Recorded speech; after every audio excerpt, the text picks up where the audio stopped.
This is Maharajas of Scale, a podcast where we go behind the scenes and talk to founders who are demolishing the myths around building and scaling a big business in India. These are the stories that have shattered the assumptions around Indian consumers and are changing the game completely. I am Krishna Jonakadla, serial entrepreneur, co-founder of Flit, the fashion locator in town, and startup mentor, bringing you these stories.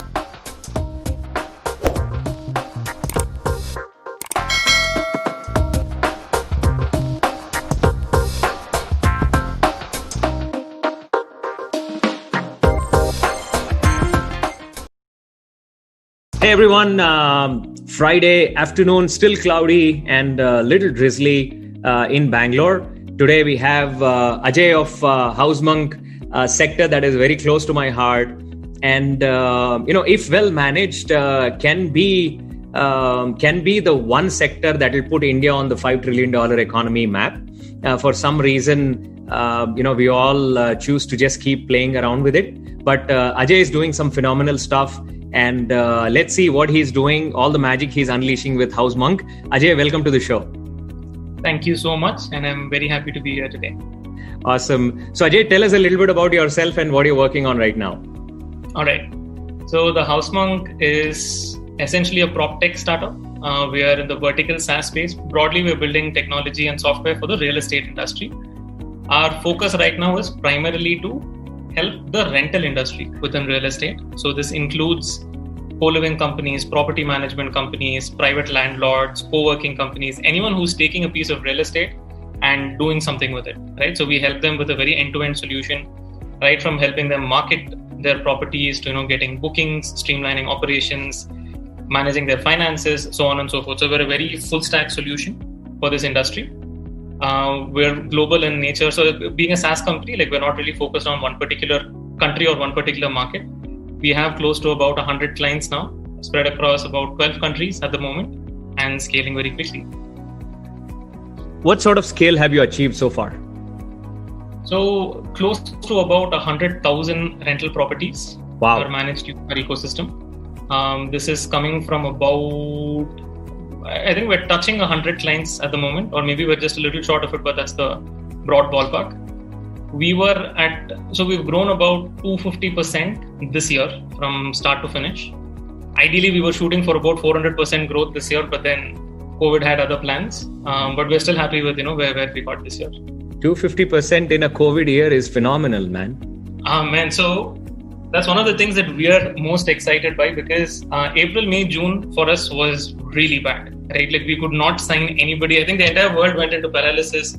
Everyone really wanted to see what's going to happen. And what really happened, I think, after the pandemic was that there has been a rush of small businesses investing in technology.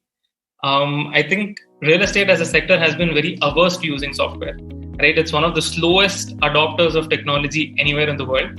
And what we are noticing now is that a lot of inbound requirements are coming in, right? So two things, the number of requirements coming in are a lot more, and the stage at which these requirements are coming in are a lot earlier, right? So typically, unless you hit maybe $1 to maybe $10 million in annual revenue, as a real estate business, you don't really think too much about software, right? You can just run your business using Excel sheets and, WhatsApp groups and a MailChimp kind of a setup. But people are adopting software much earlier in the cycle, which is very heartening to see. So we're seeing a lot more companies adopt software, and they're adopting it a lot earlier in the life cycle as well. There is a small chance that COVID was actually, a blessing in disguise. So that's what we're hoping for. We'll get to know in the next 12 months. I'm certain it is, because many times it's hard to, and to paraphrase the famous Steve Jobs, it's hard to connect the dots looking forward, but it is always easy to connect them backwards. But we'll get into that a little later. Yeah. But tell us how you started off as an entrepreneur. Let us get to know you a little more. Okay. So I've been an entrepreneur almost 7 years now. I started when I was very young. I was 23. I had just turned 23, or maybe I was just turning 24 when I had actually started my entrepreneurial journey. I was earlier working with this company called Musicma Business Solutions. I was a business analyst. I was helping Fortune 500 companies make better decisions through their data. Yeah. As fate would have it, I was shifting houses. I engaged a broker. I paid him a lot of money at that time, and I really felt this guy does not deserve this much money, right? Like he showed me 2 houses. He did like a simple rental agreement on a piece of paper, and now he's walking away with 25,000 rupees. That doesn't seem fair, right? And that was essentially the trigger point for me. So it's really not like I felt a pain of, how house hunting is difficult and all those things. I came from it more from the perspective of, it looks like a great opportunity, because this guy who is not trained is walking away with so much money and he's hardly done any work. So there must be a lot of money in this. So that was basically my hypothesis at that time. I didn't really waste too much time. I spent like a month, 2 months, thinking about it. I quickly took the plunge. I put down my papers, much to the amusement of pretty much everyone surrounding me, because I did my engineering from a fairly good college. I was working in a fairly good setup. It was looking very nice and rosy at that point. So it was very difficult for people around me, like, my family, my close friends, even my boss, that someone's going to leave all of this to do something in real estate. So it was not just that I was going to start up, it's that you're going to start something in real estate, really. So it was as if people were telling me, don't get into this sector, do whatever you want, but don't get into this sector. But that kind of propelled me even more. And, as I started doing more and more research, I realized that real estate works very differently in Western parts of the world. And it simply has not percolated into the Indian market. And that was loosely what I wanted to do. I really didn't even have a very clear vision on what I wanted to do. But I just knew that I wanted to do something in the real estate space, possibly, start with the broking industry. And that's essentially how I got started in 2013. Like mid 2014 is when we actually got kicked off. We started off as a real estate brokerage technology company. We initially started by building software for the real estate broker industry. But once we realized that we were not getting a lot of adoption, we pivoted that to becoming a tech-enabled brokerage ourselves. So we put out about 25-30 real estate agents on the field. They were using proprietary technology that we built. And it was a very end-to-end solution, as in the software helped them manage leads, organize their inventory, fix viewings, help with paperwork and deal closing. So we did pretty much the whole 9 yards. And that's kind of, how we got started in the industry. Amazing. You're in some sense a realty or a real estate, the piping and the plumbing or the infrastructure play, isn't it? It was. Our initial idea was to potentially give a very end-to-end solution, right? The real pain point, which very ironically still exists today, like 7 years later, is that there were a lot of property portals and real estate aggregators, but they just show listings, right? They don't take account of enabling the transaction, which happens offline, typically directly with the landlord or, in most cases with the broker as well. Now, that's basically where the interaction, we felt there was a very big gap, right? Like you start online, immediately they put you in touch with the broker and pretty much house hunting happens offline and the broker is in charge of enabling the transaction, but these people are not trained. So we felt that's where the gap really was. And it's super easy to game the property portals, right? So brokers, they keep putting properties which simply do not exist in real life. Even if they do exist, they don't share the location or they don't put up the pictures.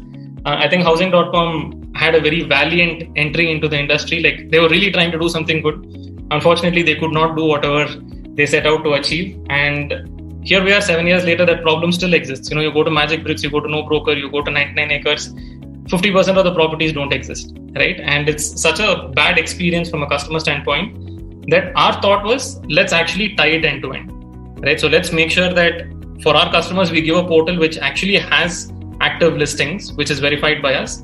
And we will do it offline as well, where we'll send out our agent to help them complete the transaction. So the thought was bundle the end-to-end ecosystem under one roof.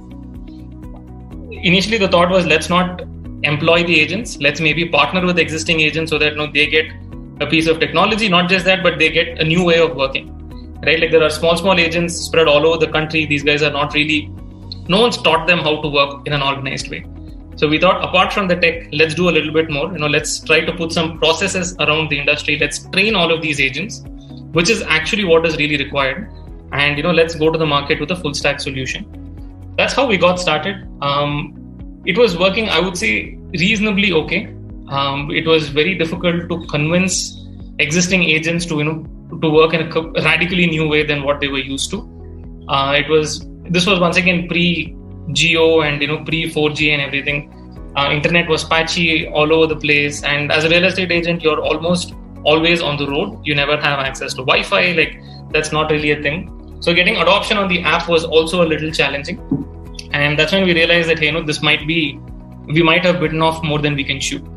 And so this was about 2015 when we decided, let's maybe like take a pause on that, and let's maybe look at some other sector within real estate itself, which might like lead to something of a little more consequence. And that's how we actually launched Cozy Homes, which was, I would say, like over time, it was a reasonable success. We thought where we had challenges was that as a broker, you don't have control on the supply. Right, like property owners come and go, like they'll give it to you, but they'll give it to 10 other brokers. They'll put it online. They will put it on their Apna complex or MyGate or whatever that might be. So owners don't have any control. I mean, brokers don't have any control on the inventory. And if you want to give a very good rental experience to all of your customers, in that case, you need control on the supply. And that's how we launched Cozy Homes. It was a very full stack home rental platform where essentially we onboarded properties from owners. And we decided, hey, for an owner, we're going to give you a property management solution where we're going to market your property, find tenants, do the paperwork, collect the rent, take care of home maintenance, coordinate move-in, move-outs, and we're going to do all of this for you.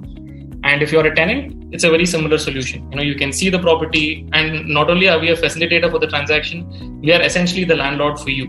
Right? You speak to us, you book from us, you pay rent through our app, you raise maintenance tickets through our app, and you pretty much do everything using our ecosystem itself.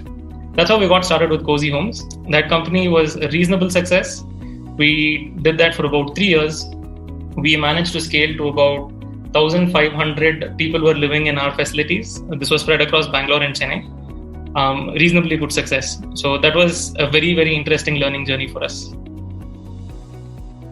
So that was the Cozy with a C-O-S-I. No, C-O-Z-E-E. Z-E-E, okay.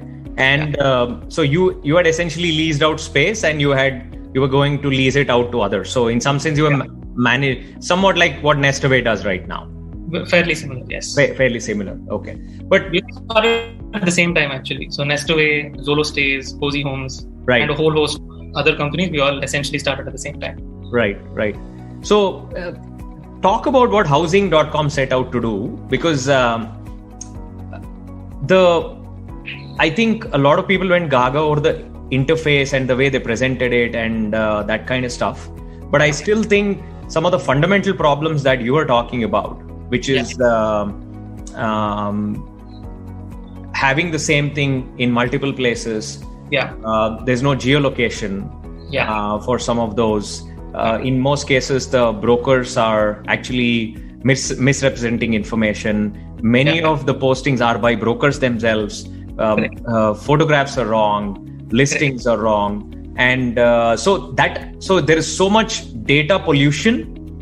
And for every 100 properties out there, maybe there are only 3 or 4 that are genuine. The whole purpose of these portals is that you put 2 people, buyer and seller, or potential buyer and potential seller, in touch with each other by disintermediating the broker. The whole point is that, but in effect, you actually ended up strengthening the same fellow, who actually is not adding any value at all. His only value seems to be that he's a rover, he's like a vagabond, and his only strength is that he's been roaming around in this area. He just saw a bunch of to-let boats, and he has this. He's put up some small store and board up somewhere saying that I'm a real estate agent. And he sort of from memory remembers that these are the ones that are available, and therefore, or there is some other play, right? There's some broker who's actually within a large apartment complex. He's stationed there, and he sort of acts as a monopolist that actually controls the flow of those transactions. Those are literally the thing, right? So and having lived in the US, I have the benefit of contrasting that system with this. Not that is any efficient; it has its own, cons. But so I can understand what Magic Breaks, 99 Acres, all of these people are trying to do. And many of these places, there is always an effort to just build sheer listings. Yes. Right.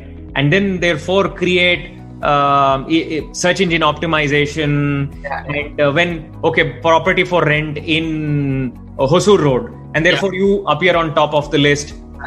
So that's sort of the real play out there when these are being built. No means suggesting that either it is right or wrong. Yeah, that's what it is. So go dig in a little deeper there. There are quite a few lessons, right, that we can take from the online real estate movement. I think Magic Bricks 99 Acres have been around for almost 12-15 years at this point. Right. When Housing.com came in, I think so that was the first real virality that I was exposed to. In the sense that they really came into the market very aggressively. They had a truly good product. It was miles ahead of the competition. And you could sense it because consumers who actually had no relationship with Housing.com, they were rooting for their victory. Right. And we really understood that was because there is a deep pain point in real estate with respect to identifying property and, essentially doing the transaction. Right. So when somebody came in with a 10x better solution, people were super excited, by that kind of a solution. So let's dig in deep on the 10x angle a little bit. So I think it was there were three main pain points that they solved. Right. First pain point was the fact that you could digitally tour an apartment sitting in your own house. Housing.com sent somebody to go take pictures of the property, and I think towards the end they had videos that were taken as well. The fact that you can sit in your house and tour the next house was a superb win. Number two, you could see the exact location of the property. Once again, without leaving your house, if you know where exactly it is. And in most cases, people who are relocating, or especially people who are buying, let's say, a resale property or a second-hand property, right? They know exactly where they want to buy. I want to buy in Marathalli. I don't want Pune Kolala region. I want near this Kunnali signal. As in, people know to that extent, right? Because they've been there for a while. So if a broker tells them, hey, it's in Marathalli, they want to know more. Like where in Marathalli, right? And brokers were typically not willing to give that information. But on Housing.com, you got the exact location, so you knew where you were going to buy something as well. The third big win that they brought to the table was the user experience on the product was, once again, very, very good.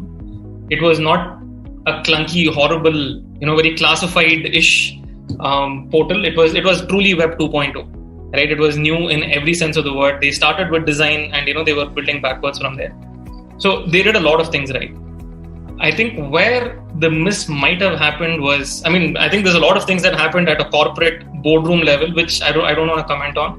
But I think from a business perspective, where they might have missed the bus was they should have worked a little bit more with the broker ecosystem than what they actually did. And let me tell you a couple of points around this, right? I'm a very genuine believer that you need to first try to empower any middleman before you try to eliminate that middleman. So this should be option one, right? You give a shot at empowering, and if it doesn't work out, you work on eliminating. I think that's fine. But it's so much better to just empower rather than eliminate, right? Like as an option one for you. And I think that's possibly one of the mistakes I feel that Housing.com did, that they were not really listening to the brokers, right? Like brokers were saying, and I've seen this happen right in front of me where brokers have listed properties on Housing.com, but you give the location, you give the pictures. It's not too difficult for people to walk offline and, go and get the property themselves. And brokers started losing very genuine revenue, and brokers were like, no, we're not going to list on this platform. Let's go back to Magic Bricks 99 Acres. More than anything that happened at a corporate level, I think the real reason why housing was not able to sustain was because the supply shifted back to Magic Bricks and 99 Acres, right? And to their credit, I think these platforms really understand the ecosystem very deeply. They understand first enable. If not, you can eliminate. But, first option should always be to enable the existing business. So that's point one, right? On why I feel, Housing.com, because even I think the first problem is finding a house. The second problem is finding a house without a broker, right? And especially, let's say you're buying a house, you're going to spend, let's say maybe 1 crore or more in a lot of cases in buying a property. I think paying 1% of that to a middleman who's going to help you identify the property and, help you handhold you through the deal. I don't think that's a lot of money to pay. 1% it's hardly anything, right? Like any middleman charges a lot more than that. And whether it's a digital middleman, e-commerce marketplaces, or even an offline retail store, as a middleman charge a lot more than that. So I think there is very genuine merit. Maybe brokers have not kept up with the times. They have not really adopted or evolved as quickly as they should have. maybe they've not been given the opportunity. Like very few companies have been born with an aim to enable the broker, right? Everyone's like, oh, I'm going to get him, I'm going to eliminate this complete line of, maybe 10, 15 lakh people, who exist in the country. But no one's really taken a very good stab at, enabling them. And I think maybe that might be a miss for us as a society itself. But that's kind of, like what happened. And I think that's the reason why you still see Magicbricks 99acres very much on top, not because of what happened at housing, but because I think at a business model level, certain things went wrong. So it's in that's an excellent backdrop. But before getting into that, 2013 at MuSigma, very exciting time, right? So I met Dheeraj a couple of times. In fact, a couple of years ago, I walked away from a role to head Central and West your states for MuSigma. Nice. Dheeraj and I had some sparks. I was talking about a strategy for the next 5 years, and he felt very challenged. If you've seen the funny thing about MuSigma is it's the only company that has put out philosophy videos from the founder. Yeah. And it just goes to show how highly Dheeraj thinks of himself, and it's no mean what he's done is a no mean accomplishment, right? Hats off to him. He's carved out an entire set of things, but some of the Indian underpinnings and for an onlooker, it always looks like that job is so much more easier to do, and I don't begrudge what he's doing even for a moment. But that is 2018. This is early 2018. But 2013 and by 2000, I remember 2014 NASSCOM Product Council, 2015. Dheeraj was the keynote speaker, one of the 2 or 3 keynote speakers, and he did a terrific job. He still hadn't gone through his divorce back then. And MuSigma was, I think, a newly minted unicorn. And all of those things had happened. So 2013 must have been quite heady and exciting for you to quit MuSigma. Oh, MuSigma, I think is definitely was, I think to a very good extent, still is a very special company. I think to do what they've done within the time frame that they've done it, I think it's exceptional, right? The scale that they've managed to achieve. And what was most exciting about MuSigma was the people that you work with, and they have quite a lot of things that they do, which I didn't appreciate when I was there, but now looking back at it, right? So they had a very unique way of recruiting, and Dheeraj knew that he had to recruit hundreds and thousands of people, to keep up with the demand to keep up with the scale at which the company was growing. They have a very unique approach, which is go to decent colleges and pick up decent people. Meaning they were one of the few companies who said, if you're a 9-pointer, don't come for our interview, right? Go away. 8-pointer, we're still okay. Ideally, I'm looking for 6 and 7-pointers. Because they knew that this is basically the crowd that fit their culture very well. And they had this thing where they throw responsibility at you on day one, right? I had just graduated. I joined MuSigma literally 4 days after I graduated. I was put through a training of 30 days. And a week later, I was speaking to the director of analytics for an FMCG company based out of, Atlanta. It was crazy that anyone would do something like this, because most of my batchmates had not yet joined, and they would join 3-4 months later. They'll be in training for 6 months. They'll be on probation. They'll be on the bench. It was 2-3 years before they actually started speaking to clients. That was an opportunity I got so quickly. It's kind of throw people at the deep end of the pool and they'll figure out how to swim. So that portion I really, really admire about how they managed to crack that, right? And when you were in MuSigma, you could feel the energy. It's a super, super energetic work environment, which is something that, to their credit, they pulled off very, very well. I think a lot of good things, a lot of bad things. I think the company could have done much better than where it is right now. Maybe a couple of, strategic calls could have been taken a little differently. I think broadly the company did not move to products as quickly as they should have done. They were really hoping that the services delivery model itself will sustain them for a very long time. I think maybe in hindsight that might be something that the company should have done differently, or if I was there, I would have maybe urged management to do a little differently. But let's see. I think they're still out there, still fighting the good fight.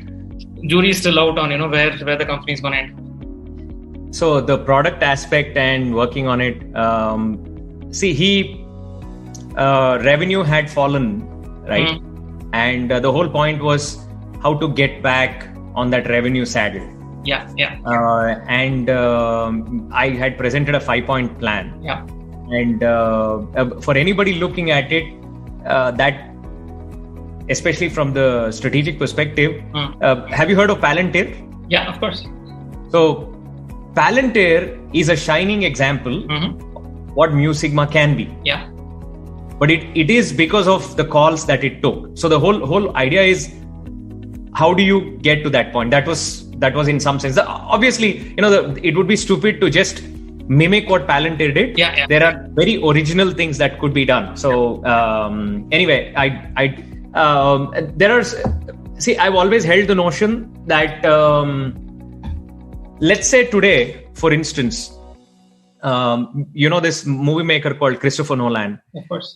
His movie Tenet is supposed to be releasing in theaters and on streaming. I don't think he's releasing it on streaming platforms. Mm-hmm. Now, streaming platforms are saying, or rather, these content houses, production houses, and distribution houses like Paramount, Viacom, Warner Brothers, they've all been used to the average $8, $9, $10 ticket per person. Right. So they're using the same model for OTT platforms. Okay. Now, what happens is people who come from one world, it's impossible for them to fathom the workings of the other world. It is one of the biggest reasons why discontinuity in strategy happens. And there are very few people who have scaled that evolution. Yeah. The company can perhaps do that. But for that to happen, it has to come out of the vestiges of the original people that created a certain model. True. Right? One exception to that is Starbucks, where Howard Schultz, who gave up the CEO job, and he thought he had run it for 15 odd years, and all the other people who were in the company were all seasoned enough to take it to the next era. And unfortunately, that didn't happen, and Howard Schultz got back into the saddle, and he still has to. I think he's still CEO, and he's doing a terrific job, close to 30 years in the job. So then you saw the broker empowerment. Are these lessons in hindsight? But when I looked up all the things that you guys had done about enabling brokers, it's actually fabulous because Indian brokers, to a great degree, are still largely unorganized. Right? Even the very sophisticated ones are still untrained. Correct. They're just because they are doing a large lease with an established corporation doesn't mean that they're any more sophisticated or they're any more structured, because all they're still doing is they're using maybe a little more polished English. They dress well, they show up in a nicer car, and they're just telling us what the other person is saying. And in most cases, the model is still hashed out between the landlord and the tenant or the lessee, as the case may be. Correct. So that training is so much more essential and would definitely benefit. That itself would possibly be an amazing model, I would think.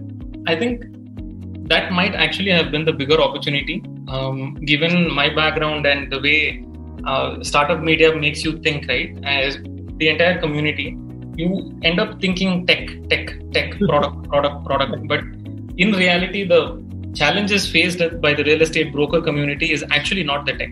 Right. The challenge is in training. It's in understanding how to work in a sophisticated manner. It's in having processes that can work. It is to understand, how do you build a business, putting the customer in the middle and, building an ecosystem around that customer. I think today tech can help quite a bit, especially on the training front, potentially to an extent on the certification front as well. But those were not options that we had in 2013. Nobody had a laptop, right? In the broker ecosystem, I'm saying, the en masse, no one had a laptop. 3G was a thing, but people kept their data off all the time. As in, it was a very different world at that time. So I think even today, I think companies like Square Yards and PropTiger and a few other organized broking efforts, they're doing very well. These are all 100 crore plus revenue companies operating profitably. You never hear about them because they don't reach the critical scale that a property portal can actually reach.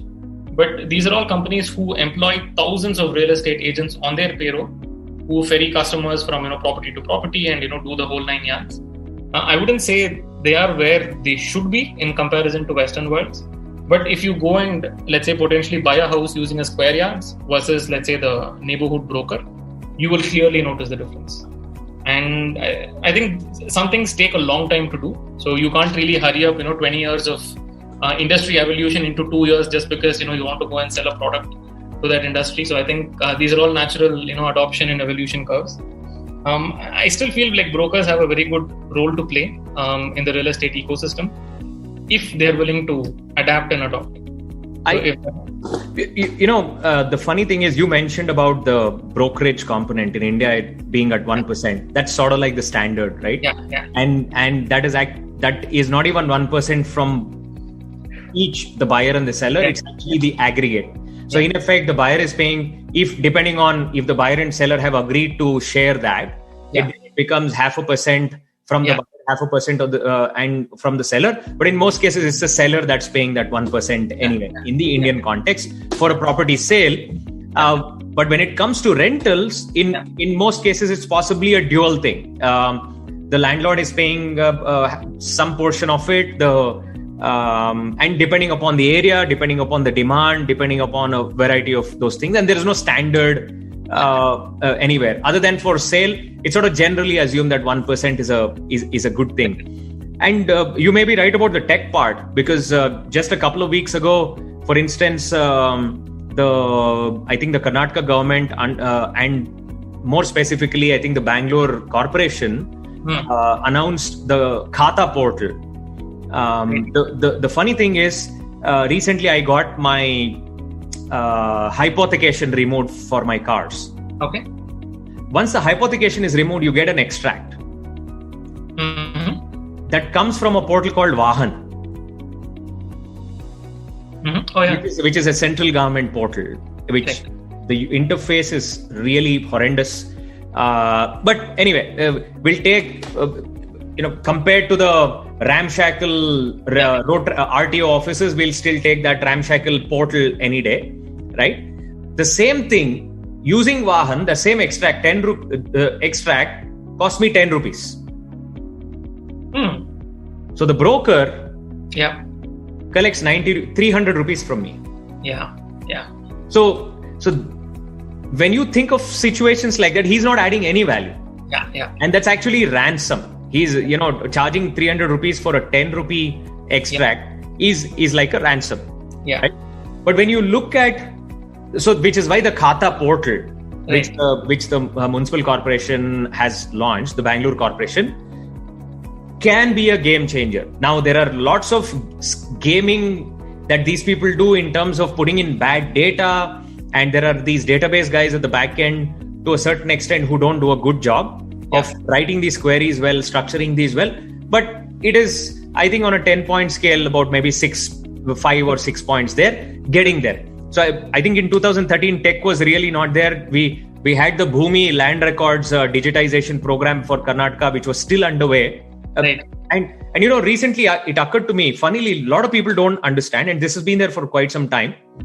The sub-registrar offices, which really register all property transactions, have gone digital quite a while ago. Property numbers, property records, they've been computing, they have been localized. They were zones, right? So they were localized, but all of them did that business through a computer. So the question was it an internal facing network or was it an external facing network? That was one aspect.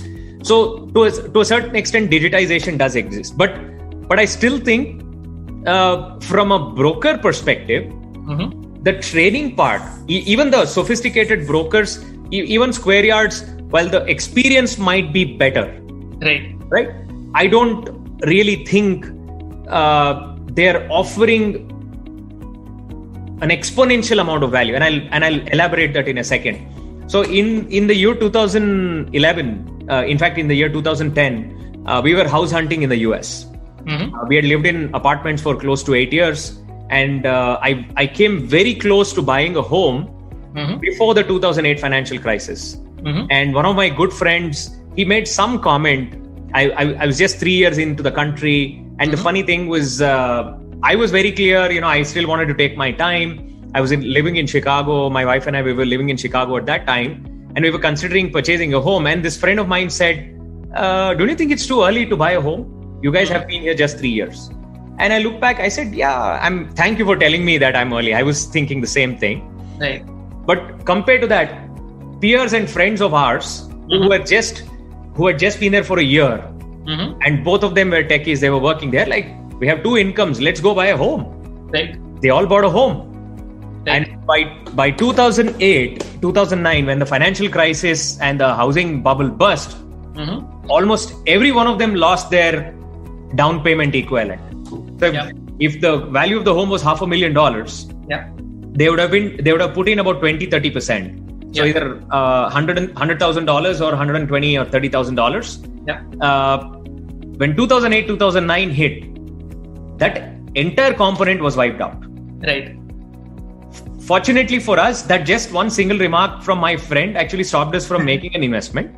Right. Actually and 2010 we started looking for a home. We took about 14 months. Oh wow. And in that time, so realtors there, the kind of things that they'll tell you is, so for instance, I saw a home on a golf course. It was on the 17th hole. And it's a fabulous one. But the funny thing is, I asked the realtor, why is the existing owner selling this? She gave me some story about somebody moving away, and she promised to find out what the real reason was. And then it so happened that it was, on an average, every single day, it was not surprising to see a golf ball or two end up in the kitchen.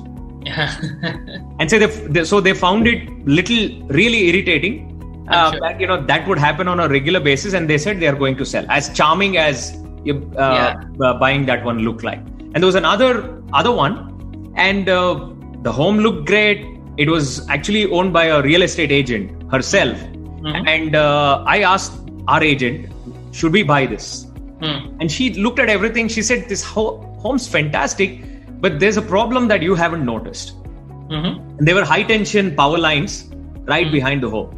It's actually never been proven, but there have been some cases where high tension power lines have caused magnetic fields around homes, which could be a health hazard. Right. So the broker would tell you these sorts of things. And we found these, and we've lived around that place for a while. It's not like we just moved to that locality, right? And there is incredible value. They would tidy up the home. They would tell us, hey, the front porch should look like this. Let's go to Home Depot and bring all these flowers. Let's get a flower bed. Let's do all the things. You possibly don't need to upgrade your bathroom, but maybe you should upgrade your kitchen. When you bought the home, it was all white. Now the contemporary trend is to make it a little woody and little steel. So they would offer all of these things, and they would collect a hefty commission. It's 12%. Right. So, and the 12%, 6% comes from the buyer, 6% comes from the seller. I think it's in the US, it's 6 in total, split 3 and 3 to seller and buyer agent. You're right. Sorry, my bad. So 3%. So half comes from the buyer, half comes from the seller. And contractually, it's set up in such a way that if the seller refuses to pay, the buyer is obligated to pony up the entire amount. So which on a $300,000, $400,000 property, it is over and above that, right? It is not inclusive of that. So you can end up spending another $20,000, $30,000 in cool, real estate commission itself. So, but there, the listing portals, for instance, do not have data pollution. Right. So the photographs, while the 360-degree tour and all of that was great, even today, many US portals don't offer 360-degree tours, right? But the photographs are nice. They'll tell you give you a lay of the land. They'll tell you what the home looks like. And in most cases, the photographs look better than the home. And amidst all of this, so you have Keller Williams, Right. you have Coldwell Banker, you have Remax, and you have all of these large portals. Right. Abbey Halliday, they have, like the Square Yards of the world, they have agents on their payroll or affiliated to them. Yeah.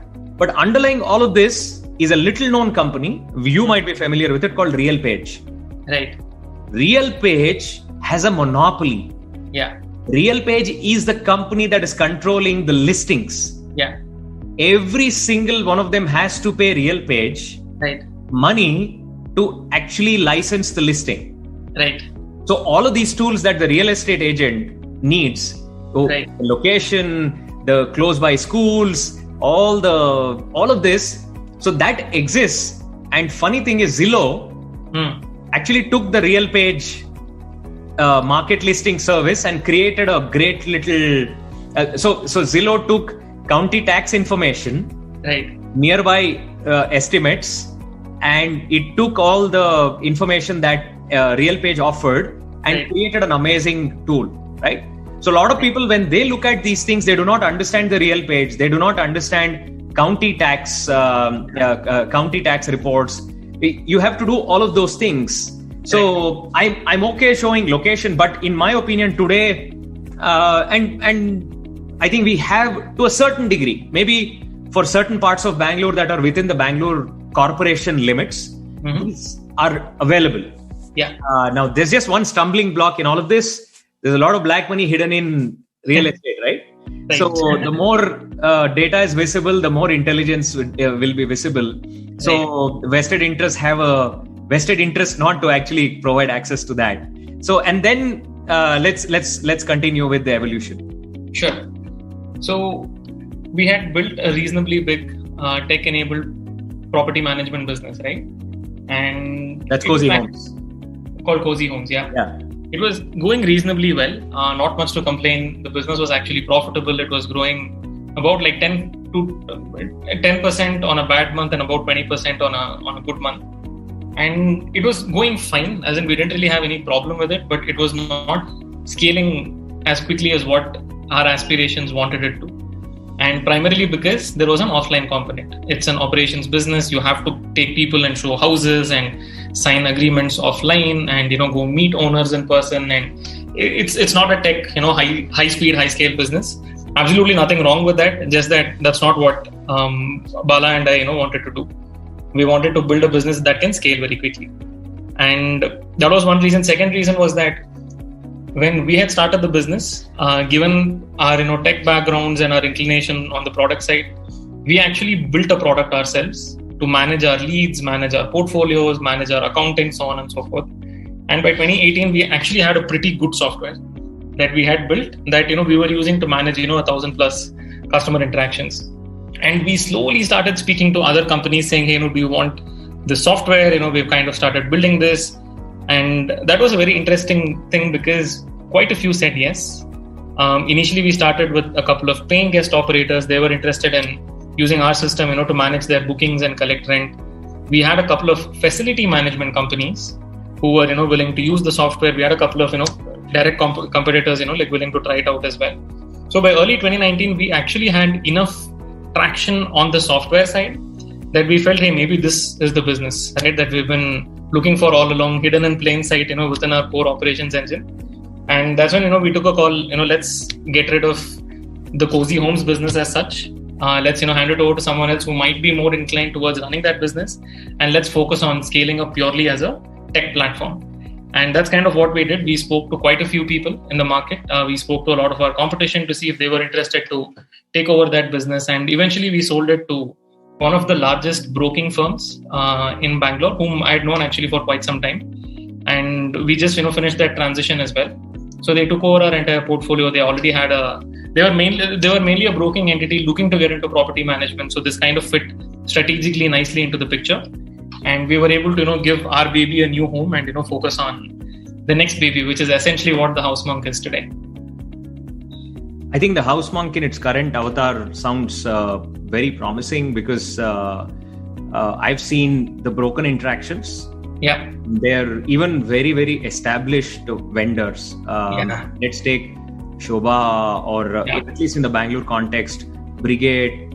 And they're all run by very old people who come from maybe 3 or 4 generations prior. Right. Notwithstanding the fact that they all have kids who are, quite young, and but they haven't. This is a much needed aspect, right? It is almost like the QuickBooks of real estate management. So there are so many aspects about real estate which makes it a complicated business. But let me maybe set the context right on why don't real estate businesses use technology the same way other verticals use technology. And for context, real estate as an industry spends about 0.15% of industry revenues on software and technology. Now, in comparison, automobile industry spends about 2.5 times that. It's about 0.4% of industry revenues. Pharma spends about 0.6%. Logistics is at 0.45%. Retail, e-commerce, and they're actually like a lot more tech savvy than anyone else. So real estate amongst all major verticals actually spends least on software. And we have to start thinking of reasons why, right? It cannot just be an anomaly like that, like every major industry spends 3 to 4 times, right? And I'm not talking only about India, I'm talking at a global level. You can pull apart, any portion of the world, and, the statistic, empirically at least, it stands the same. Real estate businesses just spend a lot less on software. And one big reason is that real estate is super unique, that the product cannot go to the customer. Customer has to go to the product, right? Because it's immovable in nature. Fundamentally makes it an offline industry, makes a lot of things tough to automate, makes a lot of things very difficult to digitize. That's reason one, right? Why real estate is very averse to technology. Second thing that we notice is that the transaction size is huge. But even if you're going to be renting a property for, let's say, 2 years, let's say you're paying 30,000 a month, that's about 7.2 lakhs over the course of 2 years, right? Even for a renter, that is the single highest wallet share of anything you're going to be spending on, right? Over the next 2 years, very likely, or it's going to be one of the highest. If you're buying a house, definitely this is your biggest expenditure in your lifetime, right? Given that transaction size is so high, customers are not as inclined towards a tech solution because they want to know who they're doing business with, right? They want to meet the landlord, meet the seller, meet the builder, go there, see it 20 times, before they make a decision. That is reason number 2. Reason number 3 why tech adoption is low is that the transaction cycle is very long. Even, let's say, if you're renting a property, from the time you start your house hunting till the day you get inside, it's easy 30 to 50 days. And by the time you exit, it's potentially 1-2 years later, right? Rental transactions also take a very long time, to finish off the full transaction. Sale transactions, let's say, even if you're buying from a builder, it's going to take you, let's say you start searching now, potentially 6 months to 12 months later, you'll make the booking. If you're buying an under construction project, 2 to 3 years, before they hand it over to you, 1 more year when the builder is still maintaining the project till, OA or owner association eventually takes over. This is also a 3 to 5 year life cycle, right? So the life cycle of customers' interactions between the customer and the business is also very long, right? So these are the 3 big reasons why tech adoption has always been very low, right? Very long life cycle, high transaction value, fundamentally an offline industry, which is why you don't see real estate businesses running to the new software solution, right? Now, I think there are 2 or 3 things. I think COVID is definitely accelerating this adoption because customers don't want as much offline interaction as they were looking for before. So that's a seismic shift that has been, this was something that I think was happening slowly over the last, 5-10 years. But I think 5 years of adoption has basically happened over the last 5 months. So I think that's a big change which is happening in the industry. A second interesting trend that I can notice is that the demographic of the home buyer is also changing now. So, earlier, like in the 1980s and, much earlier on, before home loans were a thing, people used to work all their life, save up as much money as they can. And at the cusp of retirement, they used to buy their house so that they can retire in peace and not pay rent. Right. I think so much of wealth creation, globalization, all these things happened. And I think between 2000 to 2010, I think the average age of the home buyer became much lesser. Maybe it was like 25, 30. Like typically, you get married, buy a house, get a car, and people got into that mindset.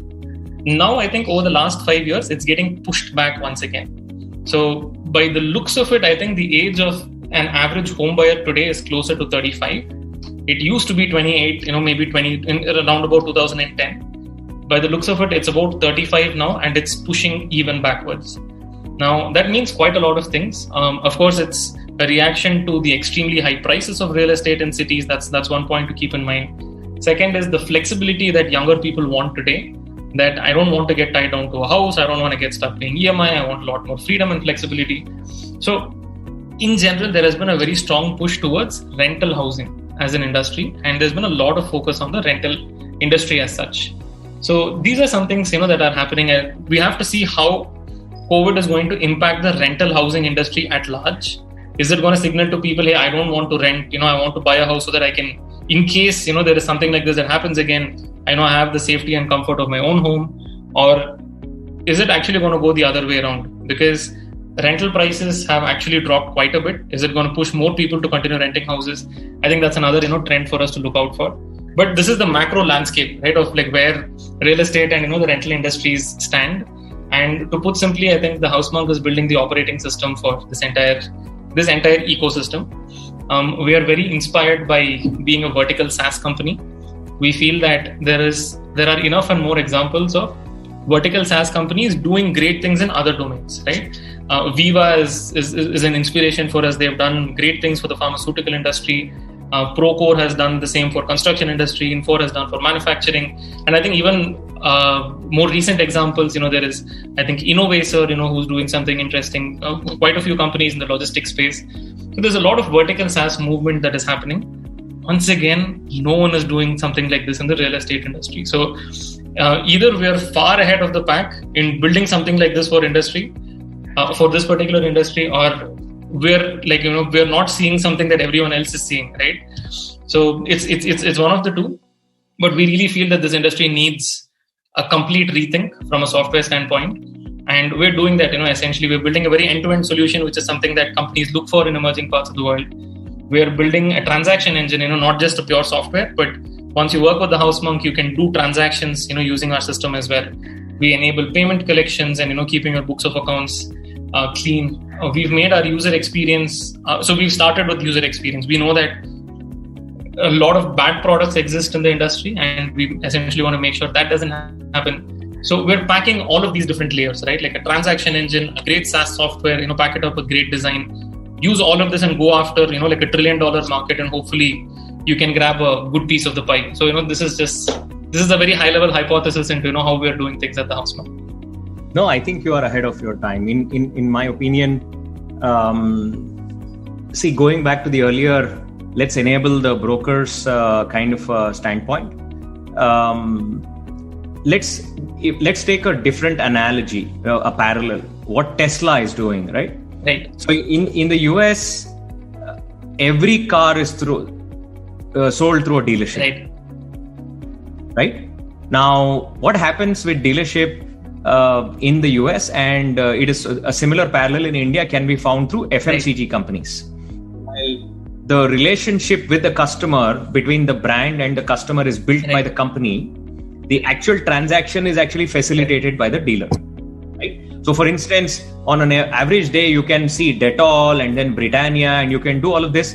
But when you go either to your neighborhood grocery store or your medical store, the things that fellow displays and then the things that fellow is going to recommend, barring a few that have a significant amount of mind share, is going to be dictated by that last mile. Right? But what Tesla is doing is most of the dealers and the way these FMCG companies, back in my, in the late 2000s, when I was managing a supply chain practice, we would always talk about channel stuffing. So essentially, what would happen is, if General Motors, for instance, wanted to show maybe 2% more, all they would do is work with the dealers to take on 2% more inventory. Now, after a point in time, that backfires, and but essentially, it's like it's a large chain which they are pushing. And for that has created an ecosystem of its own. And Tesla is a car that is very different from any of the other products out there. And Elon Musk has sort of intuitively understood that the dealership doesn't work for his product, and B, it has got a perverse set of incentives that will actually destroy if the product was actually introduced that way. So he's virtually taken on there are lots of automobile dealerships in the US that are literally like mini Fortune 500 companies that have very wealthy owners, and therefore they are very powerful campaign contributors. So Elon Musk is already taking on a very politically significant constituency, right? Now, in a parallel to that is what you are suggesting. So the taking on, but I think I still feel there is still enough juice out there. I don't think enabling somewhere an entity and a set of people really need to show up so part of this whole Skill India, the one aspect that a lot of people don't get is world over, the number one wealth creator has always been infrastructure and housing. Correct. Right? In roti, kapda and makan, the roti and kapda are really smaller industries, but by their sheer value, housing is much, much larger. Right. They've changed the face of entire nations. Much of the wealth created between 1992 and mid 2010s, 14s, 20s in the US is all housing driven. Yeah. And when the Americans didn't stop buying, it was the Chinese that were buying. At one point in time, it was the Japanese that were buying, right. And then eventually it's now the Chinese that are buying. Right? It is a testimony to the efficiency of the way you can buy remotely sitting here. Right? So there is much miles to go as far as India is concerned. I think from that perspective, you guys are already on the right track. Right. And I'm quite certain that the broker fraternity, if they don't evolve, they will be disintermediated at some point in time. Right? Yeah. So the magic bricks, while they may look wise today, right? So there'll be a set of people that will come in and then say, okay, these vestiges don't work anymore. Correct. All the information that these two combination guys are actually creating it. Yeah. I'm going to have my own fleet of agents, which possibly Square Yards are already doing. Yeah. And then I'm going to do so much due diligence ahead, right, that I can offer 100x value compared to what these guys are going to offer. Correct. Right? Now you are dealing with the other set of things, which is there are all these suppliers in there. Now they haven't found a way to really build good relationships because each one of us, most of the buyers are working in banking, financial, tech industries. They're using for lots of their things. They're making payments in UPI, and all of a sudden they're coming to rent their apartment, and then they're saying, this still feels old school. Yeah. Right? Which is the gap you're filling. And it's sort of like a no-brainer. But so I know you're on a great road, but I want to cover the scale angle.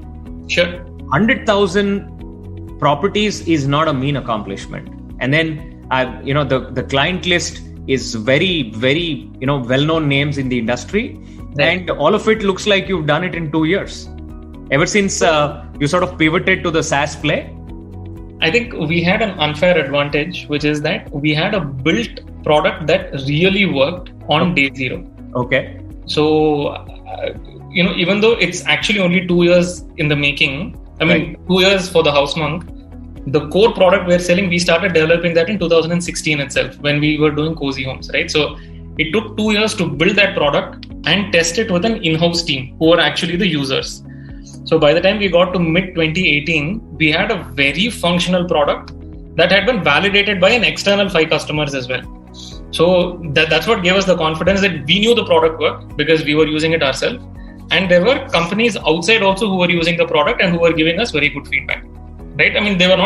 Some were not willing to take it completely as it is, but they were convinced that 80% of their use case was being covered using our system, which gave us a lot more confidence. So I think a big reason why we've been able to get the kind of traction, right, that we've managed to get, it's because we had a head start.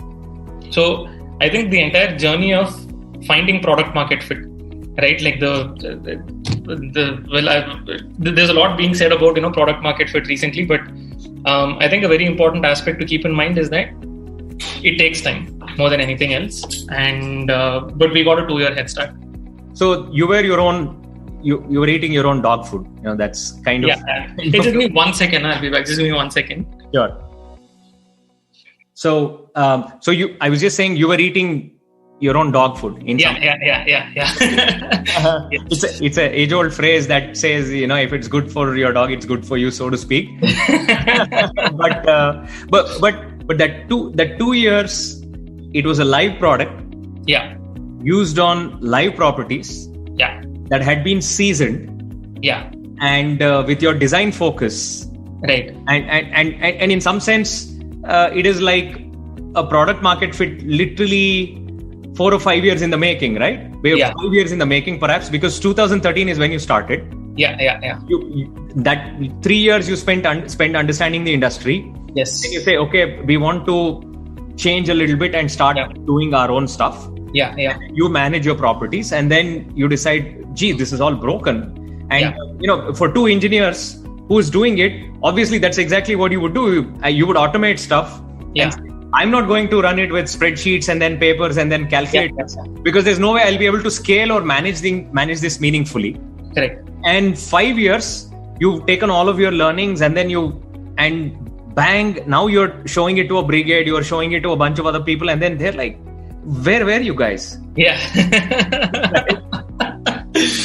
It is. I think the journey to finding product market fit is brutal. I think it takes, there's a lot of different things in the sense that you need to understand the market really well. Right. You need to have the ability to tweak your product very quickly. And you need to be open to the feedback market is giving you, right? So I can talk maybe a little about the product market fit journey itself, right? Like, Please do.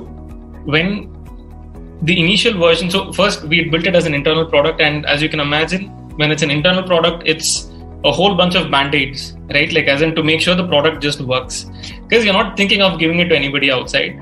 At that time, we didn't really hire a designer because we were like, your user is that guy, sitting 2 seats away. If he has a doubt, he'll come and ask the engineer, right? Like, so you don't need to get a great designer, to design the product. So the internal product was quite shabby, I would say. 3 engineers just built it without a UI designer or anything. But when we decided that, okay, now we're going to give it to people outside, it took us about 6 months to re-engineer, re-architect, refactor, and, redo the entire UI so that we can even go and show it to other people, right? So that process, took quite a bit of time. And when we started showing it to other people, now once again, for someone on the outside, it might look like, okay, it's a SaaS product for the real estate industry, but real estate also has about 10 different types of businesses within the real estate industry, right? There are real estate developers, real estate brokers, property managers, co-living companies, co-working companies, like so many other people, facility management company. So initially, like, we did not understand this very clearly. So we took it to pretty much everyone, right? We had a few real estate builders who were using it. They were very happy. We had a couple of owner associations we sold to. They were also giving a lukewarm response. Felt like we could do something if we wanted to really go deeper there. We had a couple of facility management companies who were paying us good money, right? Either facility management companies or large real estate developers using it to manage their facilities for that particular use case. And we had the rental use case as well. So we had about 4 or 5 use cases that the platform was deployed for. And that put us in a slightly tricky position because, one, when you're selling a product, when anybody is saying, boss, I'll pay you for your product, you don't want to let that person go, right? Because you're chasing customers all the time. Somebody says, okay, I'll take it. You're so elated that you want to say yes. And that's what we did. We said yes to so many people. But at one point we realized that, there are so many different types of users. Second mistake, I would say, is that we deployed it, not really a mistake, but we deployed it to so many companies in different countries, right? Like we had Southeast Asia, Middle East, India, like so all over Asia. Once again, there is a geographical specificity as well, right? So at one point we realized there is no homogeneity, right? Like what an owner association wants is not what a real estate developer wants, is not what a rental manager wants. So it took us some time to realize that, either build for one geography and, take that call. So at least there will be some homogeneity there, or build for one user type, which will also, bring you some homogeneity.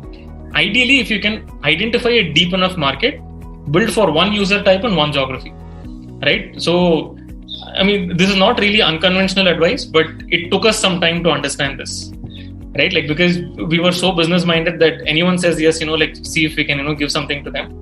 But that took us quite a bit of time to realize that, we need to start saying no to certain people.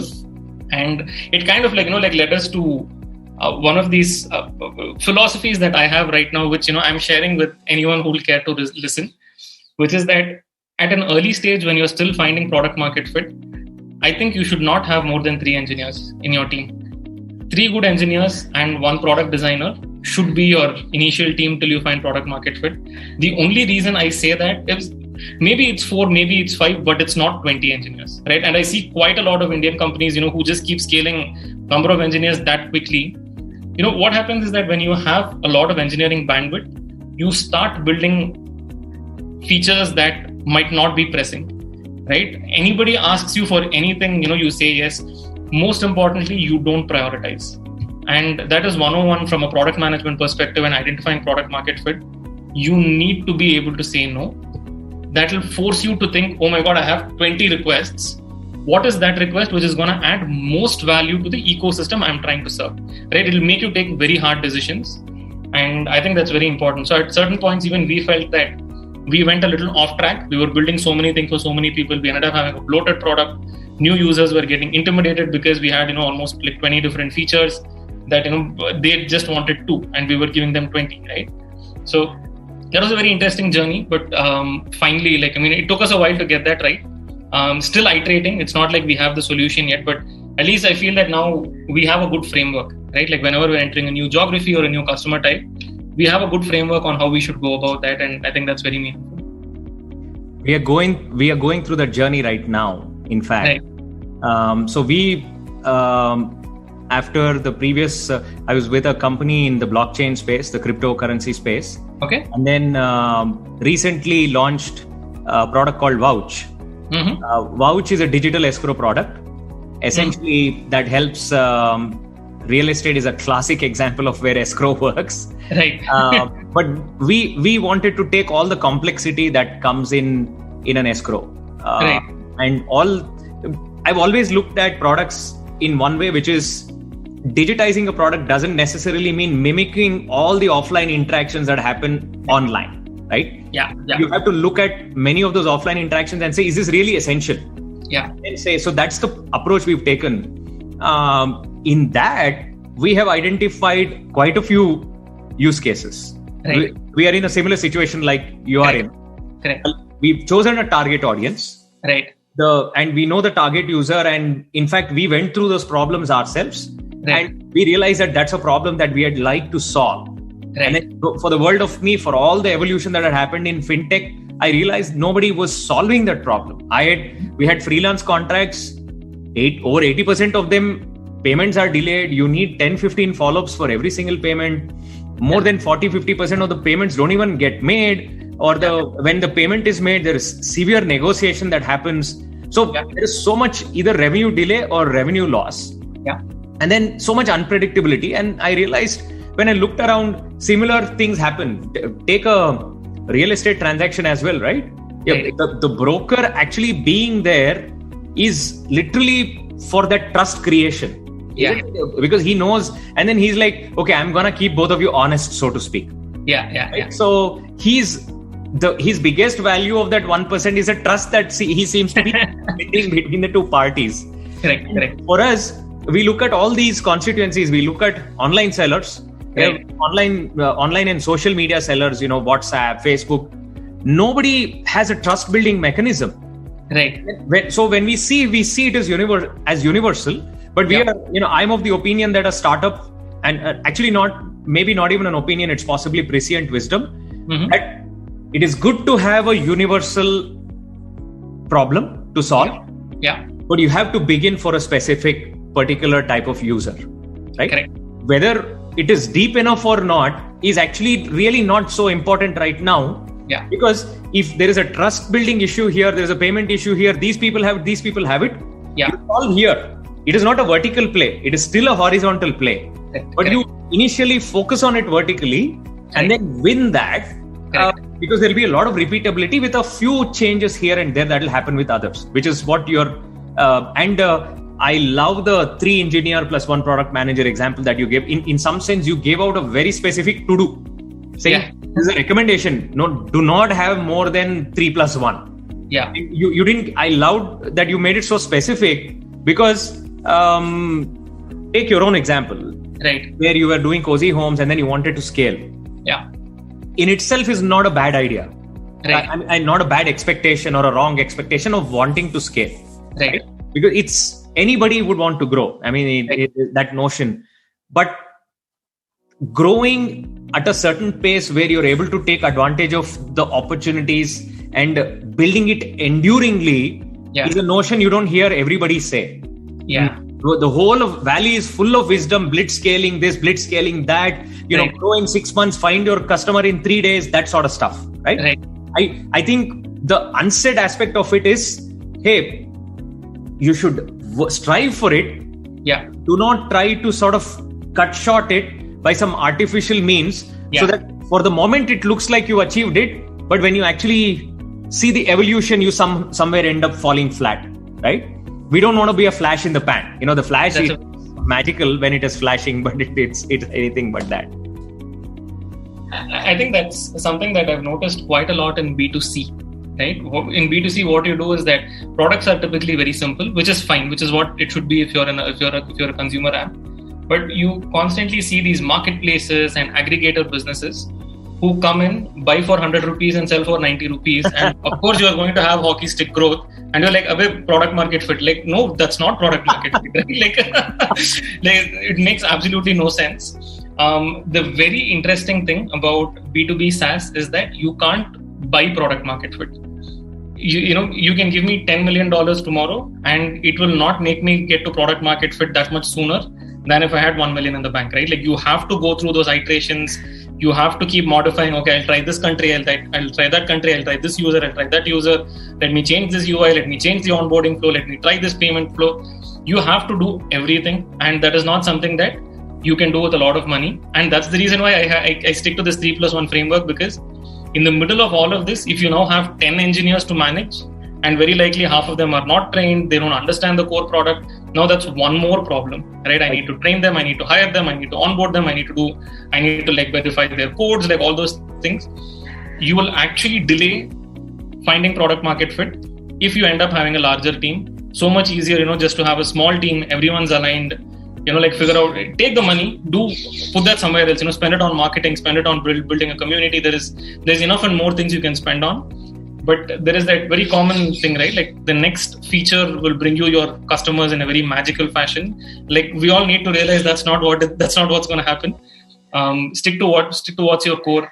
I think there's a principle of, at any point in time, we keep asking ourselves, what is the lowest hanging fruit, right? As a startup, you're so devoid of resources, like, so to speak, that you really just want to know, like, what is the smallest thing I can do which can get me the maximum impact, right? And if you have a larger team, you end up doing many things to see what can work without pushing yourself to think about, okay, let me try doing this small tweak, which will bring in an additional source of revenue. Or let me try maybe doing this language translation, which will open out that market. Or let me try doing this other small thing, which can make it, a freemium model, whatever that might be. I think that's very important to keep in mind. Yeah, I think that iterative, incremental thing, just like how you build a normal home, you don't build it in 3 months. Even when we have a technology today where they talk about precast blocks and then you can assemble a home, but that is still a house. But if for you to make it a home, it still takes 3 months, getting all the interiors done, right? Let's get back onto that. So one is you had a working product, and that 100,000 properties. I'm quite certain it was not easy. While I think it has happened in quicker fashion. And many times it's also an indicator. If something is sort of fitting in nicely, it is an indicator of the fact that there was already significant pent-up demand in the market for enabling that, and you happen to have built that, right? Did you see any of that happen? How were some of your first conversions? First conversions were almost exclusively through network. We didn't even try doing ads, or we didn't try doing any marketing. Thankfully, we'd been in the space for a while, right? So at one point, a lot of them were competitors, but we still knew them, on a very friendly basis. So it was not that difficult to strike up a conversation. And even otherwise, I think it's not very difficult for founders to, hustle and get the first 10 customers. And that's kind of what we did. Like, we pinged as many people as we could on LinkedIn. Like, we asked as many people as we knew, who can introduce us to somebody. We were part of industry forums. We attended, offline meetups. Like, we did the usual startup, like early stage hacks. Quite a lot of that worked. A lot of it was like very deep conversations with the founders. So we sell directly to the founders because we're a very full stack system. We're not a tiny product that solves one problem really well. We're more of a bundled solution which solves 6-7 problems, like all put into one super app. So typically our sale is directly to the founders, or in terms of if it's a larger organization, it's at least the chief operating officer or VP of operations or somebody at that level. So when we started going to all of them, in person, the early sales was not an out of the box sale. We had to do customizations. We had to commit to doing, okay, I will do all these things for you. Like, I'll deploy it over the next 2 months, 3 months, which was actually not something that we were aware of. We thought that SaaS products, there is only one way to sell a SaaS product, which is you have a nice website, you put a, start free trial, people will click the button, they'll onboard themselves, magically 30 days later, they'll place a card on file and life is amazing. We thought that was the case, clearly not. And in case there's someone listening who wants to get into SaaS, let me tell you, that's not how early days of SaaS companies work. Early days of SaaS companies, it's almost exclusively founders speaking directly to customers, doing customizations, because bigger customers will definitely ask for some customization. They will ask for some modification. They'll want their data to be hosted somewhere else. They might want, like a certain, they want the skin color to change. They'll have 1,000 different questions. So don't think of completely automating your ecosystem on day zero. Be open to, that process. And I think that's what helps you in the long run. One, you'll build relationships. So like this can compound over time. But more importantly, like founders directly will get access to market intel, right? What is actually important for you? See, even for us, let me give an example, right? Like we had already built about 8-9 different features or modules, so to speak. Everything from managing your inventory, taking bookings, collecting rent, customer support tickets, communication. We built quite a lot. And a lot of customers had actually signed up. But we really realized that one of the biggest pain points that a lot of rental property managers had was that the tenants were not paying rent on time, right? Because the operators or the property managers, they had to pay to the owner by the 5th, no matter what. And typically tenants were taking longer to pay. And, if they force tenants to pay like in a wrong way, they'll write a bad review on social media. And this was happening all over the world. This was not just an India-specific phenomena. So even though we had quite a lot, we realized and understood that is actually a core pain point for everyone. They were like, if your system can anyway help me get my collections in on time so that I don't have a cash flow shortage, that would be super useful. And then we started going deeper into that feature, right? We started implementing, okay, like invoicing happens on the 1st of the month. Automatically, your team doesn't need to get involved. It'll automatically send it as an email, SMS. It'll go through your app in case you have one. If people don't pay beyond the 3rd, automatically 3 reminders go every day. Beyond the 5th, 5 reminders goes every day. Beyond the 7th, automatically a fine starts getting imposed. So, your team can simply tell customers, sir, I didn't put the fine, the system puts it by itself. I don't have an option to reverse it. So now they also have an out and alibi. And we realized that this was actually solving a very big problem.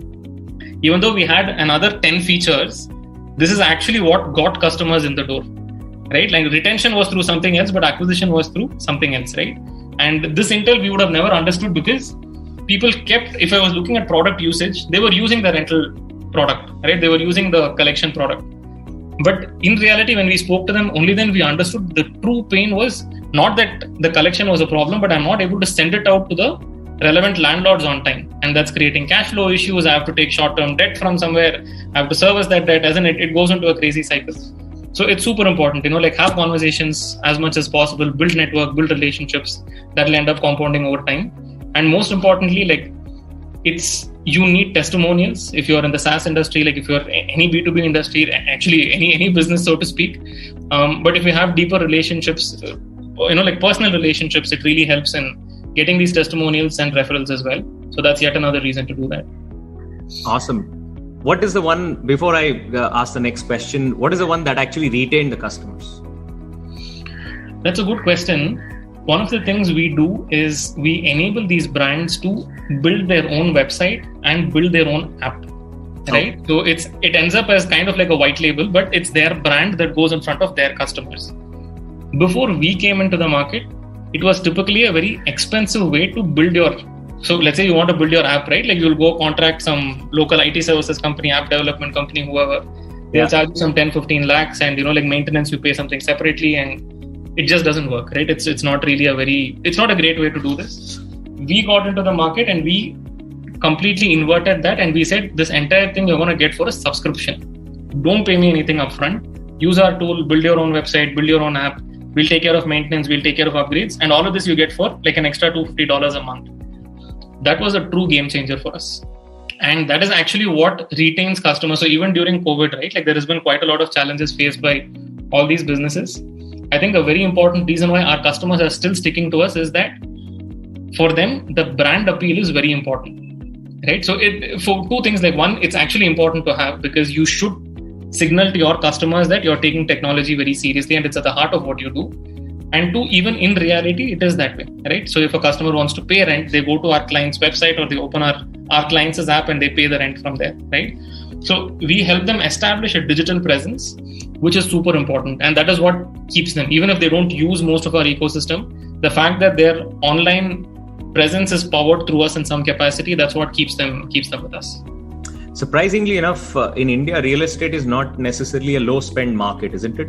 When it comes to commercial grade properties, while properties of all kinds have a fairly significant value, even in when we compare Western markets, rentals may not be completely so, but at least commercial property rentals are fairly benchmarkable, and so it is not one of those industries where spend is low. So for instance, if we take the film industry, we'll say we make so many films, but average ticket price is only like $50, or but real estate is not one of those industries where there is such a low spend. It is, and the thing is, it's not a small nation either. It has got lots of markets, upwards of 100 cities right now, easily, of decent size. And all of this still ramshackle and still scratching the surface, isn't it? I think both in India as well as, so look, real estate is a very high transaction value, very, very valuable market, right? Yeah. A real estate business can make, let's say, 5% margin, but the base of that 5% is so much that it is very meaningful. That's right. So that's how we think about it. Like, it's a very similar story. Like, whether you're in the US, Europe, India, Southeast Asia, like Middle East. Yeah. Transaction values are high. Tech adoption is very low. People want to have a very good brand presence. See, a challenge is that typically in real estate, like everything quickly becomes a commodity business, right? Like every house starts looking similar after a point. Like especially, let's say you're going to a gated society, right? There are some 500 apartments, all of which are essentially the same. Right? So now, for you as a builder, or for you as a seller, or for you as a property manager, how do you actually differentiate, right? You need to start thinking from that perspective. And I think to a very good extent, it starts by showing the customer that you're very serious about their requirements. And you start there and you work backwards from there. So looking back, we've discussed it in some form of fashion. What are some inflection points that has helped in your journey? Sure. And some challenges which I tend to ask this question, anything that sort of gave you the feeling that, oh gosh, this is going to break this. COVID may have been that, but do you worry that this is all going to fall apart? So two questions there, inflection points. And I think inflection point was, so we've had two major inflection points, right? First was pivoting from the brokerage to, the property management business. And second was pivoting from property management to software, right? So I think two very big pivots in my journey. I think even within the property management software business, which we started about 2 years ago, about 6 months after starting, that's when we realized that this customer experience, this white labeling, this digital presence, we discovered that. So this was maybe mid 2019 sometime. That was very pivotal for our business, because once we started telling clients, hey, I can set up your digital identity and your customers can interact with, your own app. that was a game changer. Like we started seeing conversions, which were typically at that point, it was like 5% of leads that came in, like, converted at some stage. Immediately it went up to almost 17, 18%. It was such a big jump that we knew that, okay, this is basically what we need to, work towards. With respect to challenges that we see, I don't really think of too many existential threats because we have enough traction. We speak to customers all the time. So we know that this is a very good business to be in. We are very confident that this can become a very big business as well, right? Like, I mean, I look at like multiple countries, like it looks like nowhere is it very different from, how it happens, here in India. And we have clients in about 12 countries now, and it seems very similar, right? Like all of these pockets. I think COVID has definitely posed a very big challenge because what's really happening is that a lot of co-working companies, which are our clients, they're facing dwindling occupancies. Not sure when that's going to, come back to where it was before.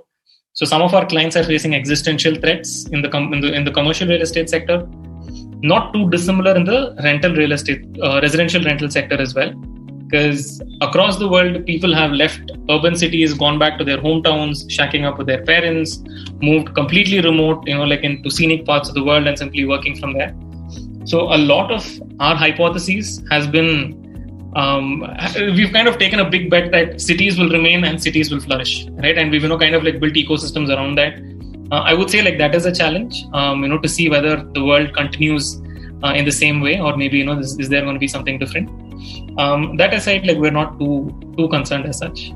I actually have a feeling, it's not really a theory, that as soon as they, the ones that are shacking with their parents, as soon as they discover that there has been an absolute loss of privacy and loss of personal space, so to speak, right? Will scurry back across to wherever provided them the life, and the ones. For instance, I used to work in Chennai for some time, and Tamil people are stubbornly loyal to their states. Yes. And they would talk about, I will never leave Chennai. Right. So the people that have that degree of loyalty, I think, will create a new city altogether, or a new. So in some sense, I think the net impact is only positive. That's how I see it. Even the co-working space, think about it. The things that I'm hearing about right now are people would go to 400, 500 employee floors.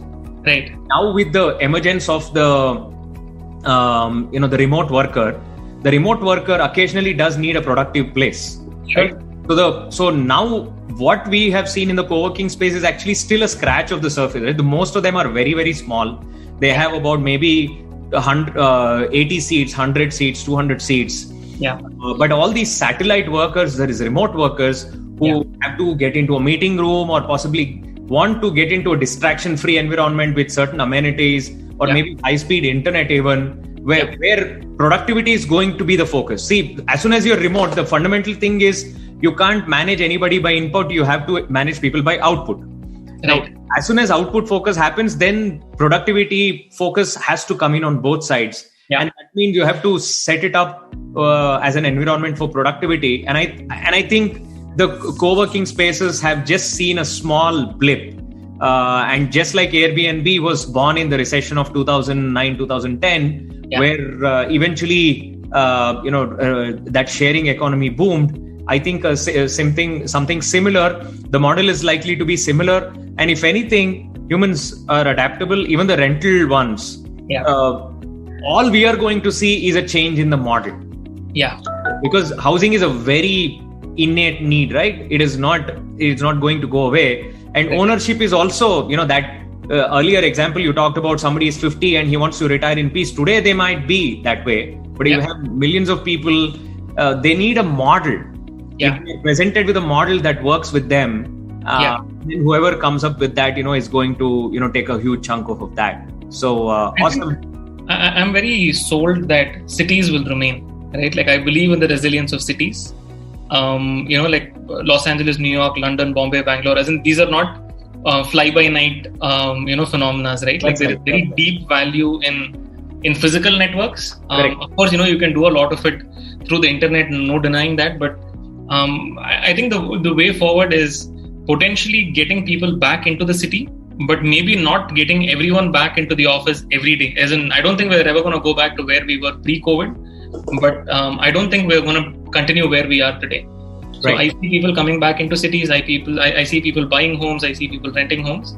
Potentially, you might work from home a lot more than you were doing before. But the way, I think maybe once, twice a week, I think people will definitely step into an office.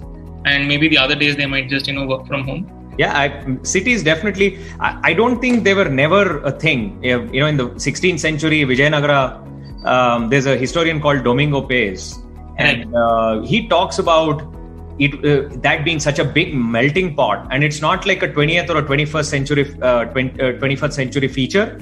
Right. It's been there, and you had from Patliputra to Nalanda to Takshashila and all the way to Constantinople, which is modern day Istanbul. Cities have been at the crossroads of commerce for a long time.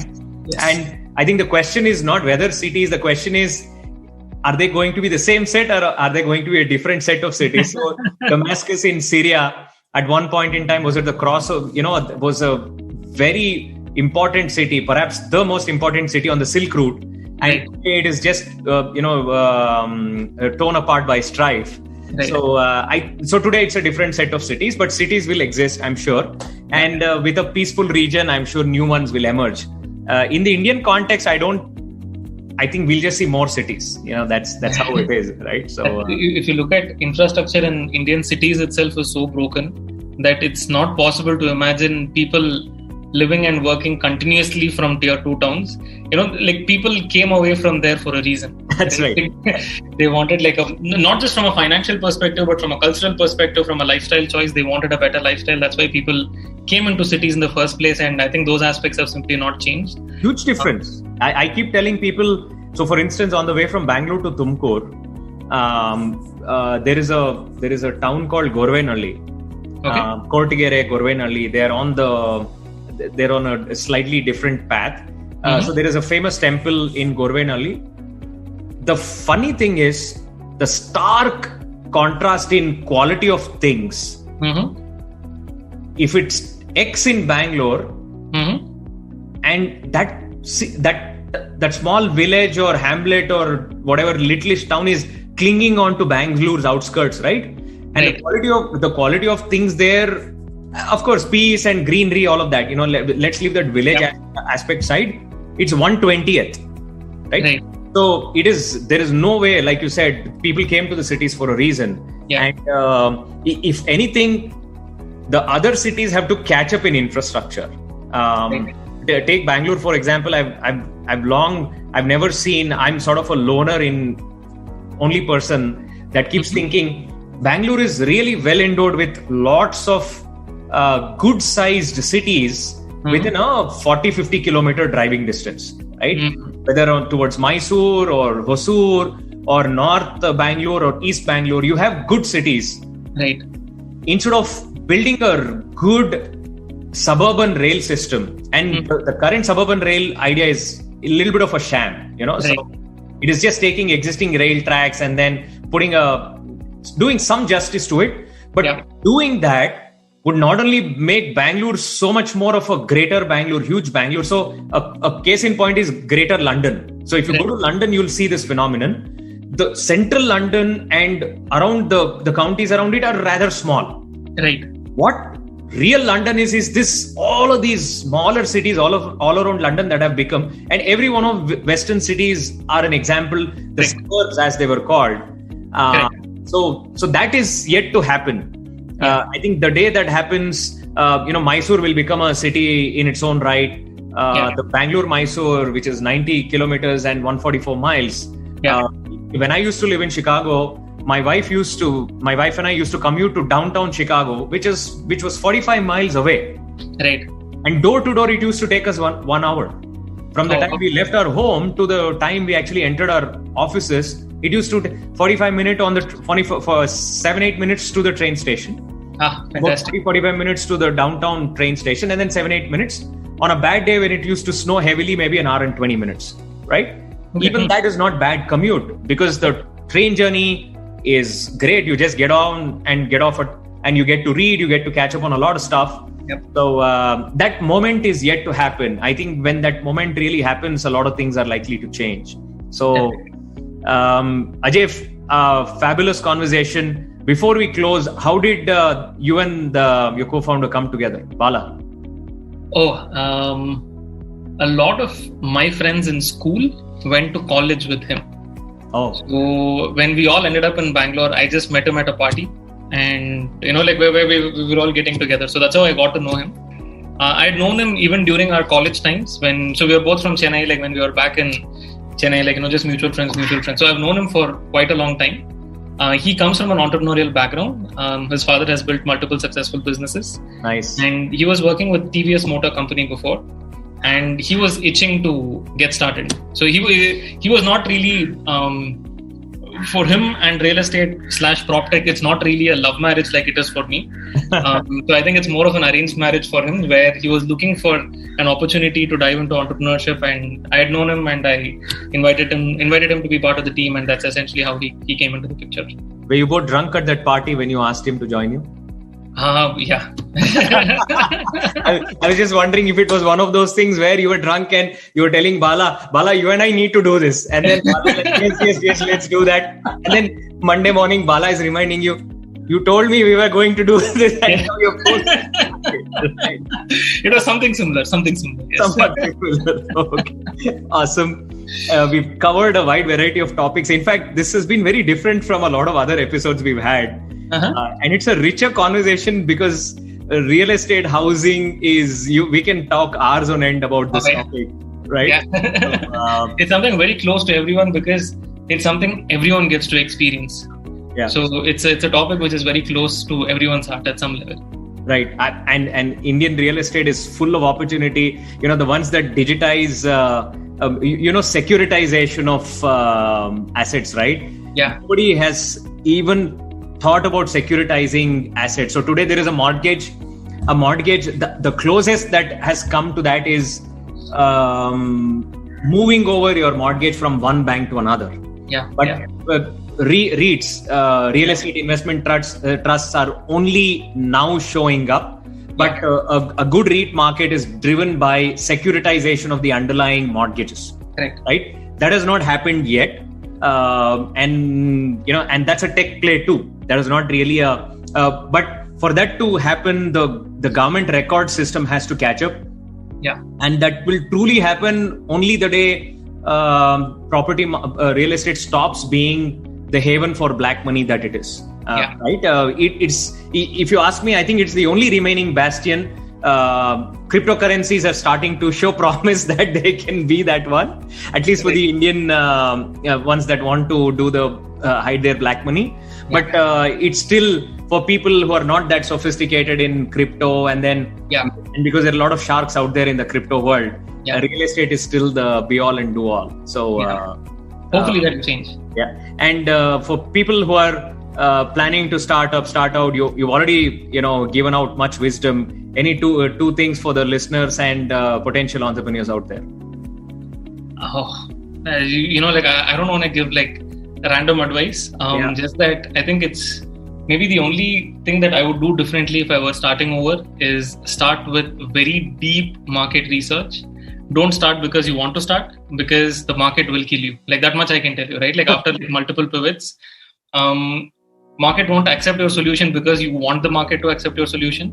Market is brutal. You can pick the right product, right team, and market will still kill you. So understand that, most importantly, people say, team, founder first, all those things doesn't matter, right? Market is everything. So speak to as many people as you can before you actually start. Neutral people. Don't ask your friends, if your startup idea is great, they will always say yes just to encourage you. Don't do that mistake. Don't speak to 5 people and then, if you start getting initial validation, you're okay, maybe this idea has promise. Don't do that. Take the hard, brutal effort of speaking to not less than 100 people who are in the industry and ask them if they will actually pay if you build this solution, right? And you will actually bring it to life. And if you're very neutral about how you do that survey, and if you conduct that in an intellectually honest way, you will know the answer, right? They say you make the money when you book the profits when you make the purchase decision, not when you sell. right? I think startups, to a very great extent, your eventual success or failure gets decided when you start, right? You just have to wait 5 years or 10 years to, to book the profit. But whether you're going to be a success or not, in most cases gets decided within your first 6 months, right? So choose very wisely, do a lot of market research. If you identify the right market to enter at the right time, everything will align, right? I've always noticed, if you're building in the right market, growth will automatically come. And if growth comes within the team, the chemistry automatically sets, better people want to join, investors want to put in money, everything happens, and market decides everything. So choose your market wisely. Everything else is very secondary. Assuming you haven't done really bad things in the way you set it up, growth solves a lot of the problems that nothing solves many of those problems that you otherwise have, right? Everything. Two people are misfits. Obviously, growth cannot solve that problem. From what I've done a reasonable job of getting most of the basics right, growth will, put them on a different trajectory. So I've noticed even with Bala and myself, and I think like all co-founders, you have to fight at some point, right? Like you can't like be such a great, fit that you guys never fight. I think you'll end up having, because two people working so closely, and entrepreneurs are typically larger than life personalities, it will clash, which is fine. But I've noticed whenever we're growing, right? Like, we've had a great 3 months. It doesn't matter, either I'll compromise or he'll compromise, right? It's when growth stagnates that we start saying, hey, no, we did this wrong, we did that wrong. That leads to, confusion, and, it kind of further alleviates existing problems. Growth and sales, that is basically the magic pill, which will solve everything. And a big driver in that, you could have started any edtech company 12 months ago and you'll be doing great right now. That's right. Right? I mean, obviously you wouldn't have known that COVID was going to happen, but I don't know a single edtech company which is having challenges right now, right? Like in any aspect, they can raise the money that they want, they can hire the people that they want, they can do whatever they want, right? And that's only because of the market, not because of the founding team or the product, but this is edtech's moment in the sun. Right. So see if you can figure out which industry is going to have its moment in the sun and build in that market. Awesome. Well, I know, you're so humble, and in spite of all the growth you've had, it is so refreshing to see the humility. Anybody else in this seat with this kind of success, I'm not saying it's gargantuan, but you have a game going on, and you know that. Right. You know that you've figured out something. And you know that you're creating a meaningful difference. And this is only the tip of the iceberg, right? Like we spoke about, there are so many other aspects of the real estate chain that could be tech-enabled. And you've reasonably solved one part of it, which is the property management part of it. And once you have that stabilized, there are other things that you can take on, which are adjacencies. Correct. So I think you're well positioned for that. And, your humble leadership and your humility, I'm sure, will hold you good. Maharajas of Scale will come back and talk to you when you scale another point and peak to see what that vantage point looks like. It was fabulous having you on the show, and we wish you the very best. Thank you so much for having me here, and I hope the audience got something meaningful out of this as well. We hope you enjoyed this story. If this story made a difference to you, tell us by leaving a comment on the website or our social media channels. Help us spread the love by subscribing, liking, and sharing our show. We welcome speaker suggestions and collaboration. Write to me at tanya@maharajasofscale.com.